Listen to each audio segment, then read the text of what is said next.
Welcome to If You Please, Himan Brown's Radio Mystery Theater. On this series, we're offering rebroadcasts of a select group of programs created by this legendary producer for CBS between 1974 and 1982.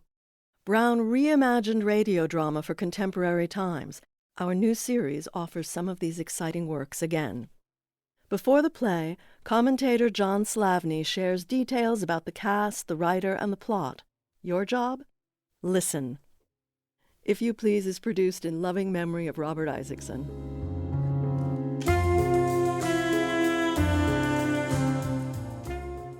Hi, everyone. I'm John Slavney. I've been a fan of Himan Brown's CBS Radio Mystery Theater for many years, and now I'm putting together a complete new guide to this groundbreaking series. We thought listeners new to the RMT might like to know a little bit more about the show, and about each of the episodes we're rebroadcasting here. And here's Program 2. On a cold, drizzly Monday in late November 1973, Himan Brown gathered his actors to record The Return of the Moresbys, the episode that would air as CBS Radio Mystery Theater's second installment in early January 1974. It starred Patrick O'Neill, fresh from the Streisand-Redford hit The Way We Were, which had premiered just weeks earlier in October. O'Neill plays Los Angeles playboy Richard Moresby, who seduces and marries the wealthy Una Vandemeyer, portrayed by an animated Marion Seldes. Already a leading light on New York's theater stages, Seldes would leave an outsized mark on the Mystery Theater over the next 9 years, appearing in nearly 200 episodes and drawing many young theater actors into Brown's orbit. Also featured is Nick Pryor as a reporter, alongside the marvelous character actor Danny Acco, who delivers a fairly sensitive reading as Dr. Archibald Singh, the East Indian founder of the cult-like Temple of Metapsychosis. The story also highlights a decidedly gothic strain that would surface throughout the Mystery Theater's run, where rational skepticism collides with supernatural forces, reflecting our society's abiding interest in cults. O'Neill's hapless husband joins a long line of cynical characters in horror fiction whose disregard for spiritual realities results in supernatural punishment. It's a comeuppance that recalls the works of Edgar Allan Poe and M.R. James, among others. Henry Slessor adapted the script from his own short story, first published in the January 1964 edition of Ellery Queen's Mystery Magazine. Critics found this tale a decided improvement over the opener. James Brown, writing in the Los Angeles Times, declared the episode a gruesome delight, calling it black comedy at its finest, while also praising E.G. Marshall's hosting as a marvelously spooky, sophisticated Igor at the opera.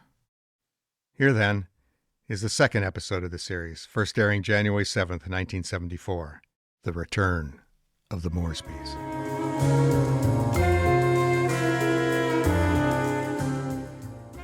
The CBS Radio Mystery Theater presents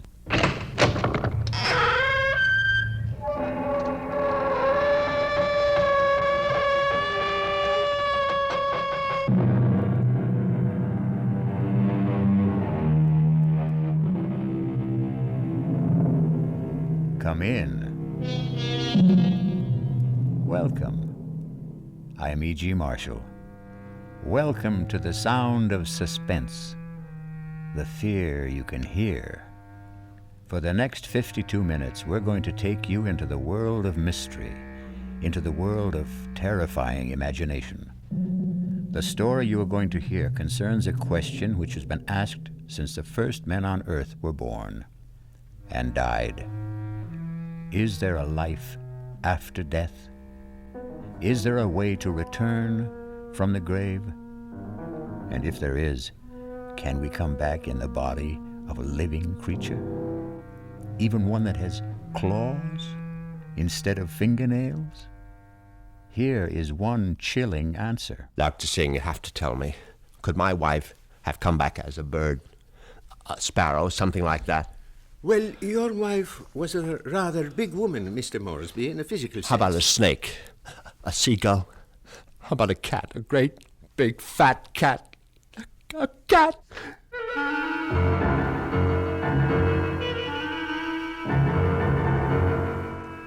Our mystery drama, The Return of the Moresbys, was written especially for the Radio Mystery Theater by Henry Slessor and stars Patrick O'Neill. I'll be back shortly with Act One.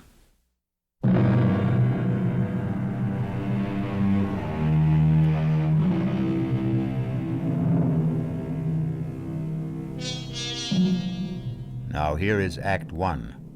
Like all murder stories, sooner or later, it reaches the office of a daily newspaper.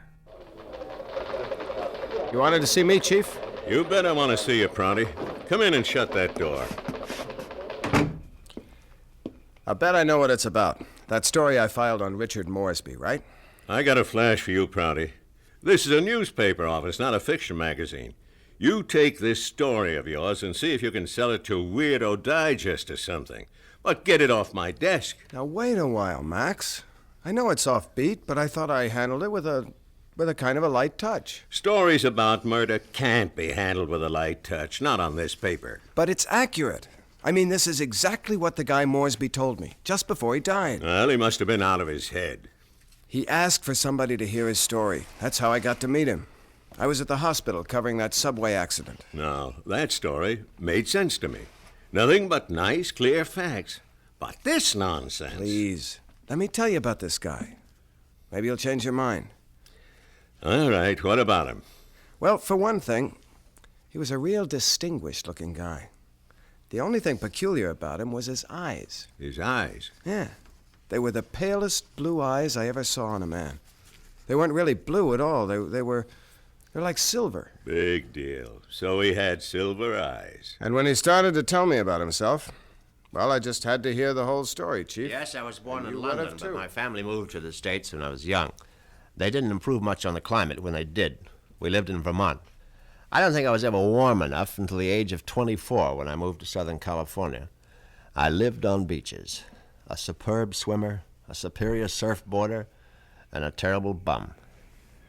It was on the beach at Malibu that I met the woman who was to become my wife. Her name was Una. She was as pale as a gardenia with bones. Una had more bones than any other woman I've ever met. Lovely day, isn't it? I beg your pardon? I said it's a beautiful day. I don't think I've ever seen the ocean look prettier. Frankly, the Pacific always looked a little muddy to me. I wonder if that's what Balboa said when he first saw it. Well, he probably said, what a great place for surfing. Ah, I see you have a surfboard. Yes, as a matter of fact, I think I see a wave that I like. Will you excuse me? Oh, I wish I had the nerve to try it. Yeah, you really should. Well, bye now. Maybe I'll ask my chauffeur to teach me. I'm sorry. What did you say? Charles, my chauffeur. He's very good at sports. Come to think of it, that wave doesn't look so good after all. By the way, my name is Richard. Richard Moresby. How do you do? My name is Una.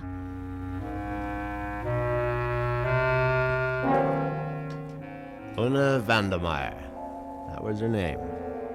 As soon as I realized that she was from the Vandermeyer family, she didn't seem half as bony as she did before. In fact, not only did I become accustomed to Una's appearance, I was even able to tolerate her inane conversation. Can't you just feel the mystery of the stars, Richard?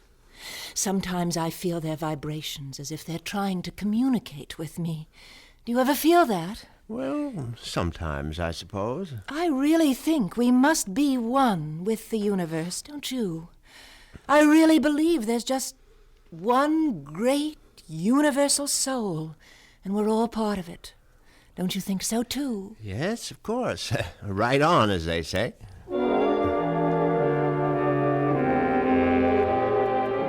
You see what I mean? She talked that way all the time, from the first day of our honeymoon. Well, it was a fine honeymoon just the same. It lasted a whole year on the beaches of the Caribbean, on the French Riviera. I got browner and browner. Una got freckles. Finally, we returned to our home in Los Angeles and settled down to a quiet, comfortable marriage.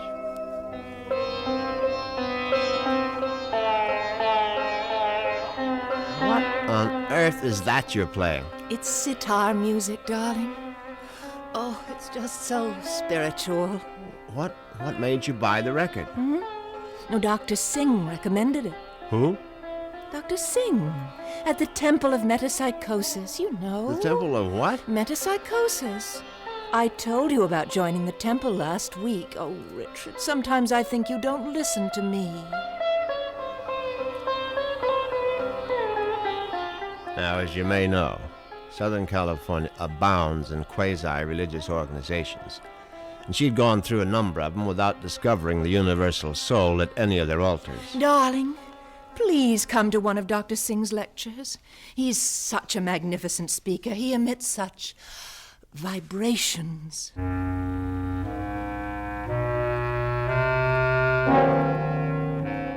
And I went. You see what an obliging husband I was? And actually, it turned out to be more interesting than I thought. The temple itself was unpretentious, and Dr. Singh was an impressive man. And when he spoke, I realized why his message had such appeal for Una, because he preached a doctrine that combined eternal life with a love of small animals.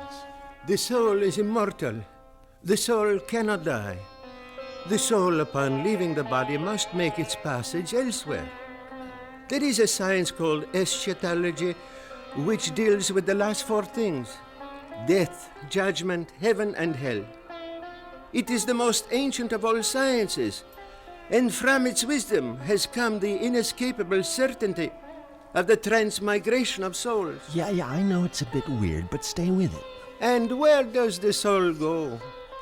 According to the wise men of all generations past, the soul departs from the mouth of the dying. It is consequently a small thing. A bird, a snake, a mouse, a dove, or a hawk, a dog, a cat, an insect. For these small creations of God are empty vessels placed upon earth for only one purpose: to house the departing souls of humanity, so that they need not wander forever in a trackless eternity. Yeah, it's pure rot, of course. But that's what the man said, and Una sat there and believed every single word. Oh, wasn't he marvelous, Richard? Isn't it wonderful that the soul never dies, that we can all come back as little animals? I'm not sure I want to come back as an animal. But you'd still be you, Richard. Oh, don't you see? Well, by the way, what was that envelope you handed Dr. Singh after the meeting? The envelope? Oh, that was my donation, of course. Your donation to the temple? Yes, to support the work of Dr. Singh, to open other temples around the world. Well, how much money was in the envelope? What does it matter, Richard? I'm just curious. $2,000. Una, you go to that temple once a week. Do you always give that kind of donation? Oh, it's all in a very good cause, Richard. Well, in an equally good cause, that of finding out exactly how much of my wife's money was supporting this nonsense, I sneaked a look at Una's checkbook. The answer astonished me. Not only had my wife put more than $30,000 into Dr. Singh's collection plate, she had also donated some $20,000 more to various institutions for the care and feeding of cats, dogs, and birds. It was so kind of you to honor us with a visit, Dr. Singh. I know how terribly busy you are. On the contrary, you were kind to invite me to your lovely home. Oh. Now tell me, Dr. Singh, what determines the kind of animal one becomes when the soul escapes after death? Mrs. Moresby, that is a question which has baffled wise men for countless generations. But isn't it possible to do, research? Yes, Mrs. Moresby. I don't doubt that we could find the answer to such great questions if only we had the proper resources. But, unfortunately, that would require money. A great deal more money than the movement has at present. Well, it seems to me you don't do badly.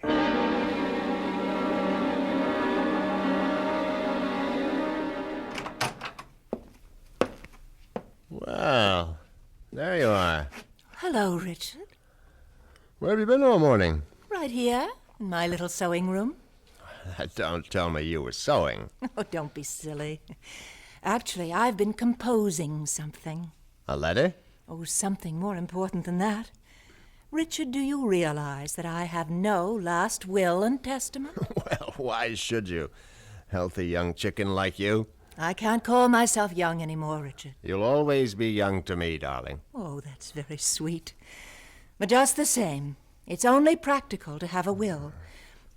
Would you read it over, Richard, and see if it sounds legal enough? Certainly. Let's see now. I, Una Vandermeyer Moresby, a resident of the city of Los Angeles, state of California, residing at 8 Sheridan Drive, being over the age of 21 and of sound and disposing mind and memory. Darling, this is superb.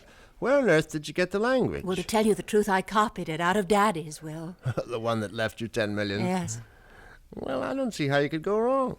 Let's see now. Not acting under duress, menace, fraud, or undue influence of any person whomsoever, and Good Lord, Una. What is it? What? You're not serious about this. Oh, about making a will? Well, of course I am. I mean, this bequest to the temple of mumbo-jumbo. What's wrong with it? Now listen, darling, I told you how important Dr. Singh's work is, but it requires money to carry it on. Tons of money. So the least I can do is to help the poor man as much as I can. But you're giving him 90% of your entire fortune. Ah, you'll still have $1 million if I go first, Richard. Isn't that enough? No, it isn't. I mean, the whole thing is ridiculous. Don't you realize that man is a fraud, a charlatan? What? Oh, for heaven's sake, Una, open your eyes. Don't you realize the simple truth? Your money won't build any temples. It's just going to line the pockets of that turbaned phony. Richard, what a terrible thing to say. Well, you told me you liked Dr. Singh, that you were very impressed by his theory of transmigration. Darling, I was only saying all that to please you. But now I'm telling you that the only thing Dr. Singh is planning to transmigrate is your money into his savings account. And frankly, I'm not going to let him do it. Richard! What are you doing? You're tearing up my will. That's right. How dare you do such a thing? It's my money, and I'll do whatever I please with it. Una, darling, I just want you to have a chance to come to your senses. Well, there's nothing wrong with my senses. I can see very clearly what the real trouble is. If I didn't leave a will, all my money would go to you, wouldn't it? Well, naturally, I'm your husband. You don't have any other relatives. And that's why you're acting this way. It's just plain and simple greed. Una, listen to me. No, it's all right. It's all right. I'm glad you tore up that will, Richard, because I realize now that I was quite wrong. Do you? Yes. It's a mistake to leave only $9 million of my money to the temple. I'm going to leave all of it to Dr. Singh. When Una actually drafted that incredible document and called our attorney for a Monday morning appointment, I realized that I had to do something very drastic before the weekend was over. I had to kill my poor misguided wife. I had to make her one with the universe.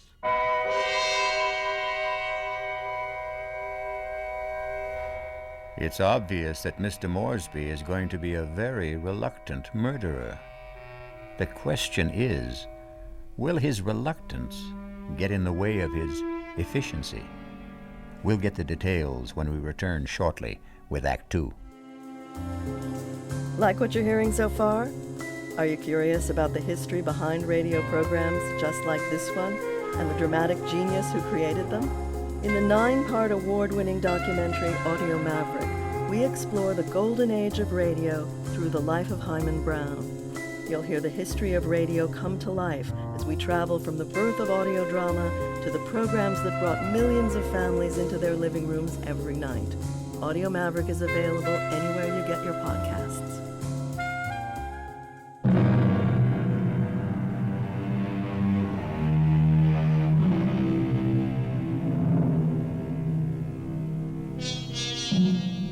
Now let's return to Richard Moresby. In order to find him, we'll have to search the highway, for Richard has taken his white Jaguar out for a spin. But there he is now. On Saturday morning, I took a little spin in my XKL and did some thinking on the open road. I didn't want to kill poor Una, of course. The whole idea was repellent. But on the other hand, the thought of Dr. Singh spending the fortune that was rightfully mine was even more abhorrent. However, I decided I would make one more stab at a reconciliation. Darling, may I come in? It's your living room, too. It doesn't feel like it. Matter of fact, I've felt like a stranger in this house for the past 2 days. I suppose that's my fault. Well, you haven't been exactly cordial, have you? I've hardly been home, Richard. I spent all day yesterday at the temple and all morning at the pet rest kennels. And how are all the little souls doing? You just won't stop being a reverend, will you? It's been my money all along, hasn't it, Richard? From the very beginning, you were attracted to my money. Oh, now, darling, if you thought that, you would never have married me. I didn't want to believe it. I don't want to believe it now. Well, now, how can I prove to you that you're mistaken? Richard, do you really want to prove it?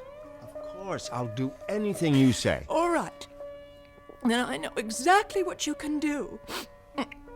You can let me leave my money to Dr. Singh and the temple. The whole 10 million? Yes, because that's the only way I'll know that it's me you love.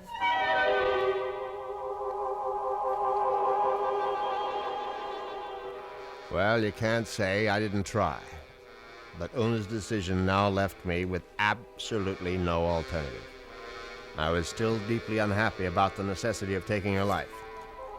However, fate was kind to me that very afternoon. Now you're sure that you want me to continue reading, Richard? Of course, darling. Well, I'm sort of embarrassed about this part. It's a paper that I wrote myself. Something you wrote? Yeah, I wrote it this morning. I was going to show it to Dr. Singh. It's a sort of a poem. It's called Death. Snappy title. Hope I can read my own handwriting. Death has become nothing to me. Death holds no fear for me. Come, death, I welcome you. Lead me to the woods, the waters, the air above the earth. Come, take me, death. Your touch is kind. Richard? Oh, Richard, why do you look like that? Is it really that terrible? Oh, terrible. Oh, no, my darling, it's beautiful. Do you mean it? You must give it to me, Una. I must have it. You like it that much? Yes, I certainly do. Oh, well, I'll type it up for you, Richard. No, I must have the original. Now, just the way you wrote it. Oh, darling, I'm so flattered. What will you do with it? Oh, I'm going to put it in a frame, of course. And I know just where I'm going to hang it.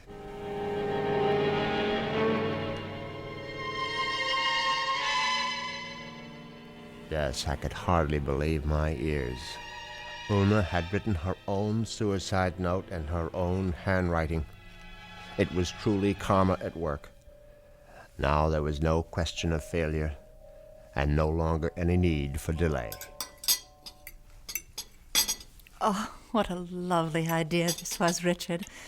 Candlelight dinner for two. Yes, I thought you'd enjoy it. It's so sweet of you to handle the whole menu with Cook. You spoil me shamefully.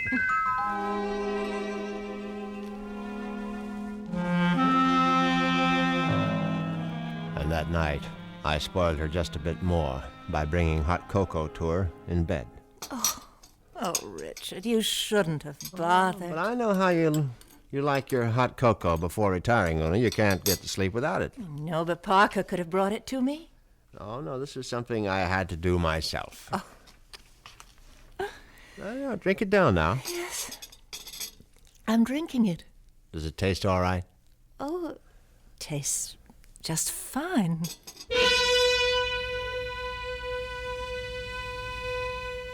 Now that was very good news, because I'd prepared the hot cocoa myself, and I had no idea whether 25 melted sleeping pills would seriously affect the flavor. Finally, Una was all tucked in for the night. I went into my study, picked up the poem she had written for Dr. Singh, and brought it to the bedroom. I placed it carefully on the night table beside her. Then I bent over my sleeping darling to see if she was getting along all right. She was very, very quiet. And then a dreadful thing happened. Una opened her eyes. Richard. Oh, Richard. Hush, hush, darling. Now go back to sleep. Richard, I'm sick. No, my love. No, you're only sleepy. Cocoa tasted so strange. I didn't want to upset you, Richard, but I'm sick. No, you'll feel much better in the morning, Una. I promise you. Tomorrow morning, you'll be one with the universe. Richard, that paper. What paper, darling? Is my poem. My poem for Dr. Singh. What's it doing there? I was just reading it over, darling, that's all, and that bottle, my sleeping pills. Oh, it's empty. The bottle is empty. Oh, Richard. What have you done? Nothing, darling, nothing. Now, just go to sleep. Cocoa. You put sleeping pills in it. All of them. Don't try to get up, Una, please. Now, don't. Trying to kill me. You're trying to murder. No, for heaven's sake, Una, now stop saying things like that. Do you want the servants to hear? Help somebody. Help. Now, come on, lie down. Lie down, Una, for heaven's sake. Come on, now, lie down. Lie down. There. That's better. You won't get away with it. You won't get away with it, Richard. I promise you. Anything you say, darling. I'll come back, Richard. You know I'll be back. Yes, of course. Just welcome death, Una. The way you wrote in your little poem. I'll be back. I swear it. Oh.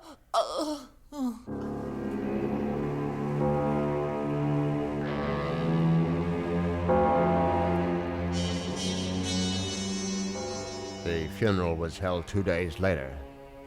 It was a magnificent occasion, of course. I gave Una a farewell that was consistent with her vast fortune. Everything was the best. Coffin, flowers, preacher, everything. Her burial place was one of the choicest bits of real estate at Forest Lawn.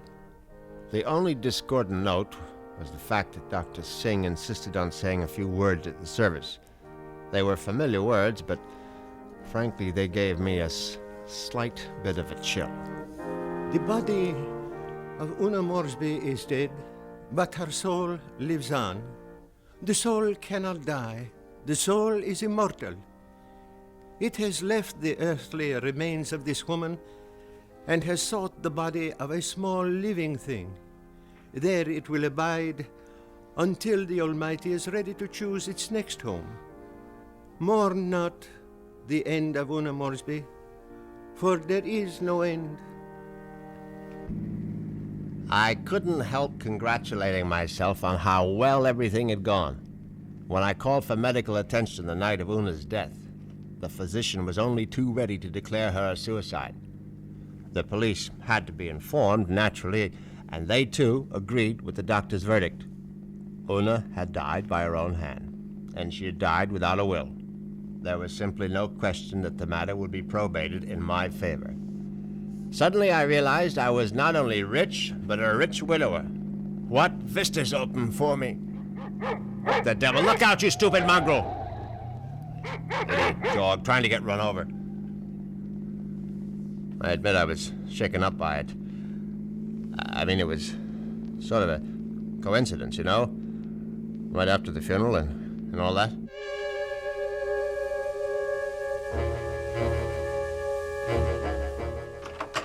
I was very glad to be home again, you can be sure.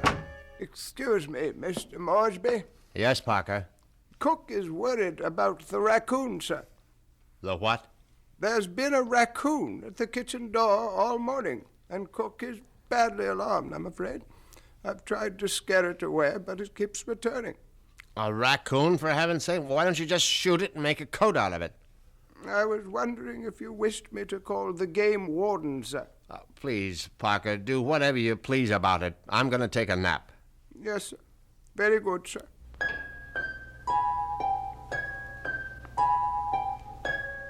I went upstairs at once, undressed, and got into bed. It was a warm day, and yet I found myself cold. I got out the electric blanket and soon felt very cozy indeed. In fact, I felt so much better that I made a phone call.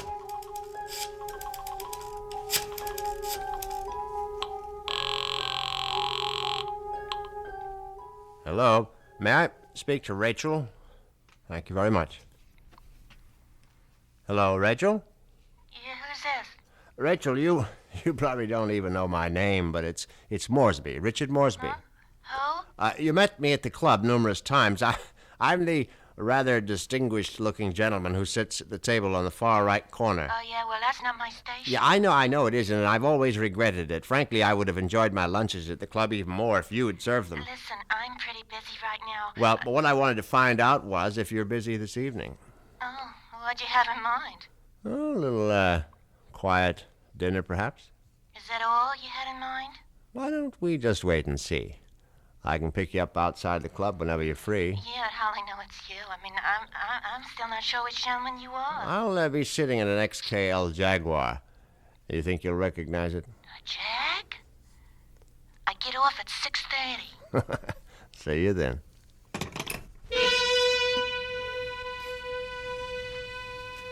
Yes, I was feeling very good now. Very good indeed. I would have drifted off into a pleasant sleep except for one thing. For a moment I thought a bomb had gone off in the room. Then I realized it was nothing more than a bird. A foolish sparrow had dived in headfirst into the plate glass window of the bedroom and now lay stunned on the carpet.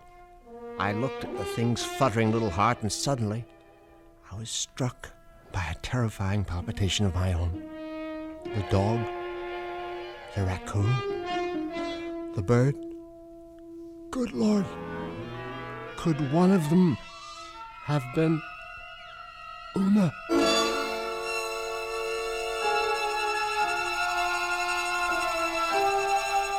Has Una Moresby returned from the grave? Nonsense. Such things don't really happen. But perhaps we should reserve judgment until I return shortly with Act 3.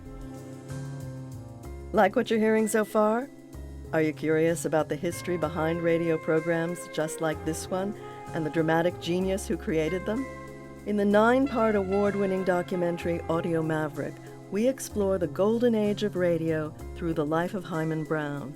You'll hear the history of radio come to life as we travel from the birth of audio drama to the programs that brought millions of families into their living rooms every night. Audio Maverick is available anywhere you get your podcasts.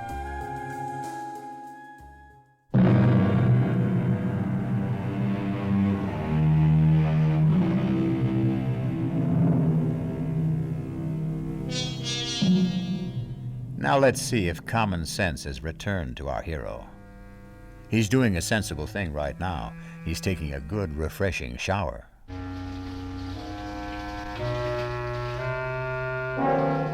By the time evening came, I was feeling better.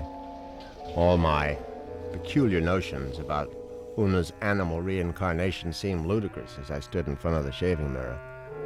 I thought about the delicious young woman that was waiting for me at the club. I'd admired Rachel's way with a tray for months, but ever faithful to my wife, I hadn't done more than gaze from afar. But now, things were going to be different. Yes, who is it? It's Parker, sir. Yes, come in, Parker. It's all right. Excuse me, sir. A bit of emergency in the kitchen. Well, what is it?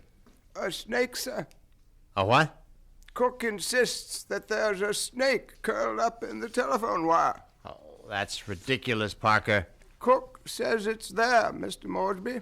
They do get into the house sometimes. Well, tell Cook she's seeing things. Tell her to stop nipping at the cooking sherry, and she'll soon stop seeing snakes. Yes, sir. What was that? I would guess it was Cook, sir. Oh, for heaven's sake, go down and see to it, Parker. I'll try, sir. But I'm not very good with snakes, sir. Well, what do you think I am, an expert?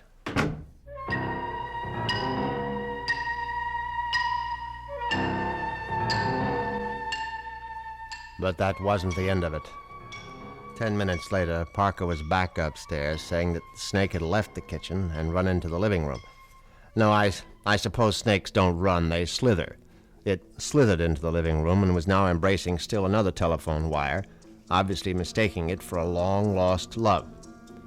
But then, another unsettling thought came into my mind. What if the snake... No, that was ridiculous. Hello? Hi, is this Mr. Moresby? Yes, who's this? Rachel, from the club. Oh, yes, Rachel, what is it? Listen, could you make it 6 instead of 6:30? I'll try to sneak out a little early. Yes, fine, I'll be there as soon as I can. In the Jaguar, right? Yes, in the Jaguar. Listen, the reason I want to leave earlier is because my husband always picks me up at 6:30. What was that? So I asked one of the girls I work with to tell him I got another job someplace. He won't care. He likes me to earn extra money. Yes, I see. So, just to make the story look good, I guess you'll have to lend me a few dollars after our date. Yes, of course. And listen, I really do remember you, sugar. You're the handsome one with a cute bald head. See you soon.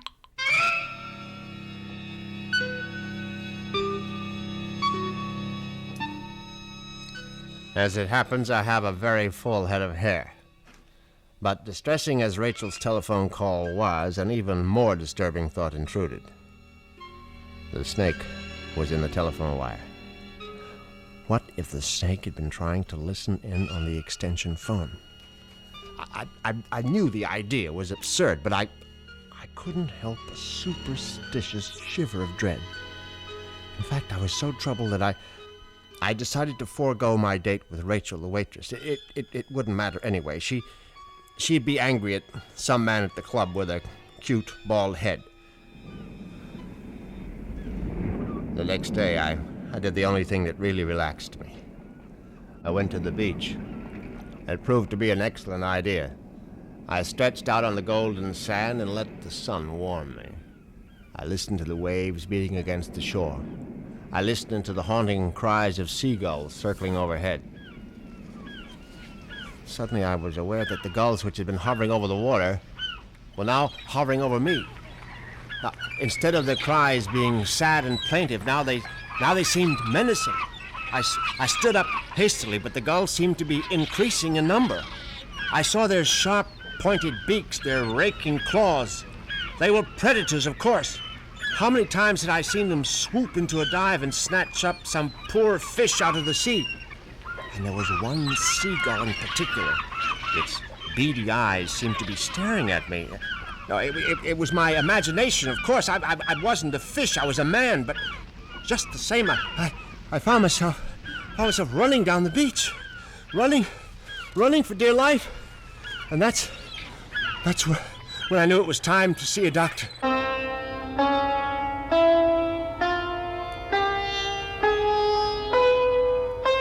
Yes, Mr. Moresby. I'm very pleased that you honored the temple with your presence. I'm grateful that you're willing to see me, Dr. Singh. I realized that, well, you had a disappointment. A disappointment?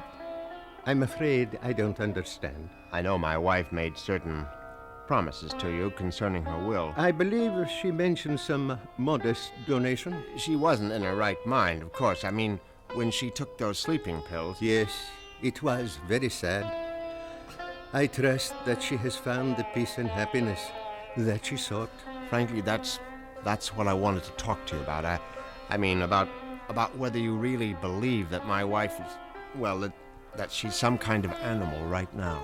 But of course I believe it, Mr. Moresby. I don't merely believe.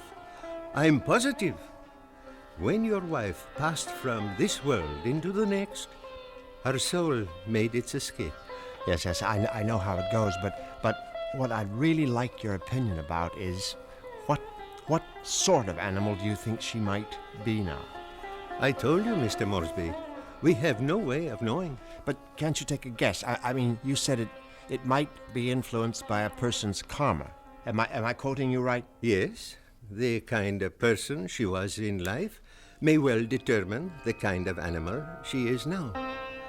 Your wife was soft, your wife was gentle, your wife was independent in spirit.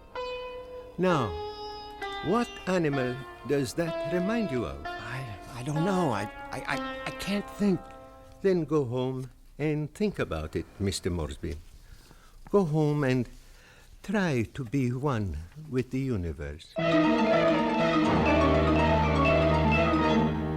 I went home, and I tried to be one with the universe. Now, when that didn't work, I tried being one with a bottle of scotch.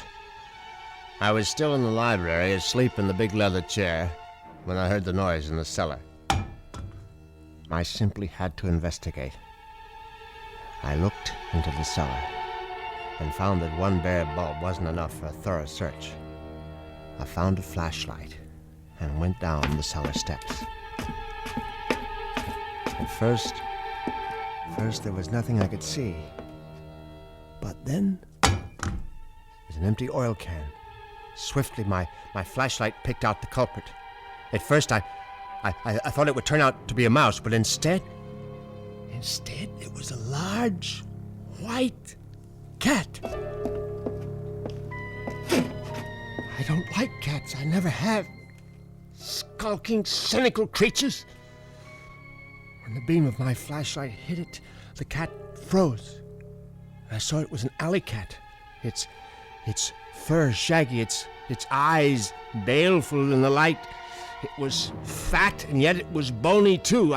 I said scat, but it didn't scat. Instead, it started to walk toward me.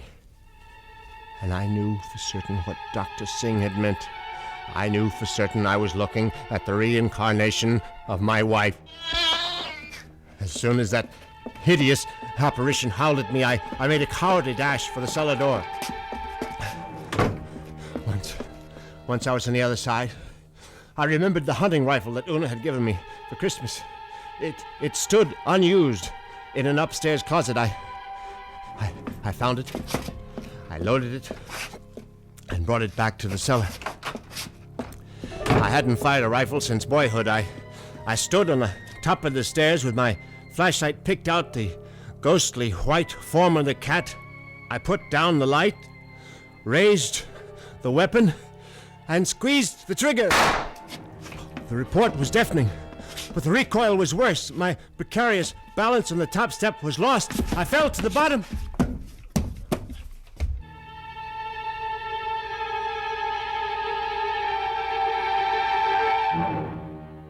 I tried to get up again, but the pain in my right leg was agonizing. I found out later that it was broken. But the cat was still alive. And it was regarding me at eye level now. Its fur matted with plaster dust. Its eyes filled with hatred. I tried to crawl toward my fallen rifle. Just as I saw the creature advancing toward me, I screamed, "Una!" My hand was on the rifle now, grasping it too quickly in my panic. My fingers touched the trigger and the rifle went off again.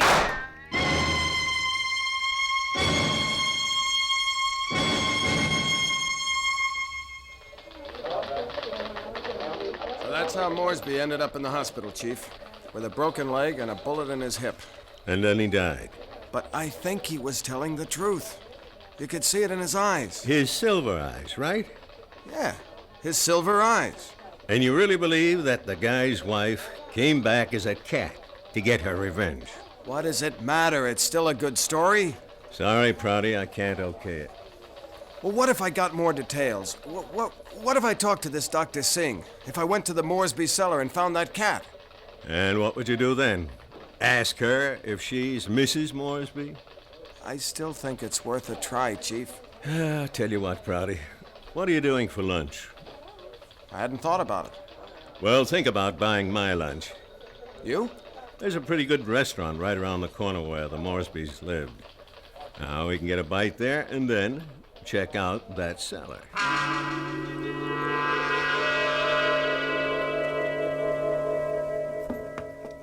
So, this is where it happened, huh?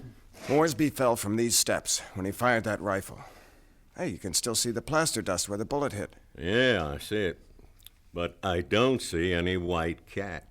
It might be hiding someplace. Or it might be a figment of his imagination. Maybe so. Hold it. Did you hear something? No. Listen. There it is. Look. It's a cat, all right. And it looks like it just found its supper. Oh, that mouse is still alive. Yeah, but not for long. Look at it squirm. He's eating it. Yep, and there goes your mouse. Oh, my God. What's the matter, Prouty? Never see a cat eat a mouse before? Chief, did you see that mouse? Sure I saw it. But didn't you notice something? Like what? Its eyes. Chief, did you ever see a mouse with eyes like that? They were so pale blue, they were almost silver.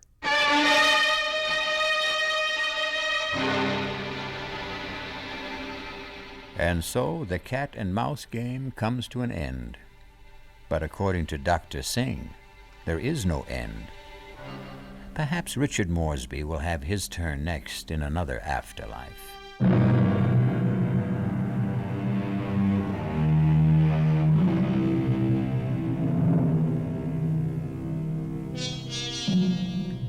Do you believe in reincarnation? Do you believe the dead return? We have to believe it, because here we are, the reincarnation of radio drama. We hope you'll keep us alive by listening again to the Radio Mystery Theater. Our cast included Patrick O'Neill, Marion Seldes, Nick Pryor, and Dan Acco. The entire production was under the direction of Himan Brown. This is E.G. Marshall inviting you to return to our Mystery Theater for another adventure in the macabre. Until next time, pleasant dreams.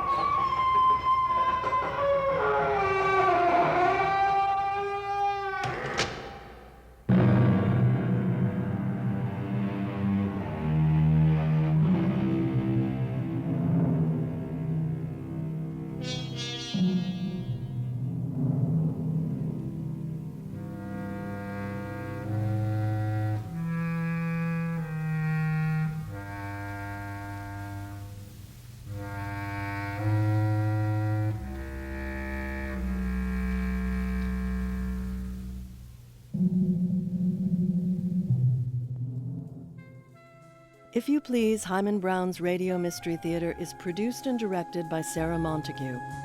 Our executive producers are Melina Brown and Sarah Montague. CUNY TV's executive director is Chiki Cartagena. The director of production is Susan Iger. The associate producer is Corinne Wallace, and our audio production intern is Sophia Cedeno. Margot Avery is the voice of the series' introduction and credits. The program commentaries are by John Slavney. Our technical team at CUNY TV includes senior audio engineer Richard Kim and broadcast audio engineers Jackie Mitchell and Kevin Wolfe. Our staff photographer is Laura Fuchs. Our archivists are David Rice and Katrina Schlosser. Our closed caption coordinator is Amy Monty. The If You Please program mix engineer is Lisa Goslin Vincent. Tink Media handles our publicity and marketing. Our director of social media is Karen A. Brown in collaboration with Stardust Blue PR. If You Please, Himan Brown's Radio Mystery Theater is a production of CUNY TV. If you enjoyed the show and are curious about the history of these radio programs, listen to Audio Maverick. In this award-winning 9-part documentary, we explore the golden age of radio through the life of dramatic genius Himan Brown, and then explore the work of contemporary audio dramatists who are part of his legacy. Audio Maverick is available anywhere you get your podcasts.